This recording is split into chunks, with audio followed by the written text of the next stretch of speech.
Redemption of the sin, విమోచన, పాప విమోచన కొరకు కుటుంబాన్ని ఎన్నుకున్నాడు దేవుడు.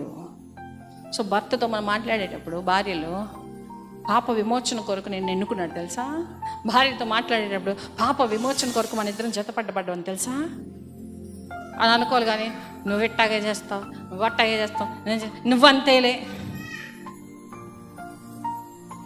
దేవుని యొక్క ఉద్దేశం for the redemption of the sin. వారిద్దరి ద్వారా రక్షకుడు బయటకు వచ్చి పాపం అంటే ఏంటో, ఇది తప్పు అని తెలియపరిచి, ఇదిగో రక్షకుడు, ఈయన మీ ఇంట్లో ఉంటే, ఈయన మీ కుటుంబంలో ఉంటే, ఈయన మీ పిల్లల్లో ఉంటే మీరు పరలోక రాజ్యం చేరుతారు అని చెప్పటానికే కుటుంబం.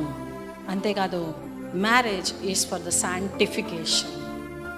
అంటే వివాహము పరిశుద్ధపరచటానికి దేవుడు మనల్ని ఏర్పరచుకున్నాడు. దేనికండి? మనం పరిశుద్ధులంగా ఉండటానికే ఈ వివాహము ద్వారా. అందుకే ఆయన పరిశుద్ధమైన కన్య గర్భాన్న పరిశుద్ధంగా జీవించాడు, పరిశుద్ధంగా పెరిగాడు, పరిశుద్ధంగా మాట్లాడాడు, పరిశుద్ధంగా ఆ క్రీస్తు మాదిరిని మనకు చూపించిన ఫర్ ద శాంటిఫికేషన్, మనలోని రూపాంతరము పొందటానికి వివాహము. సో భర్త ఏం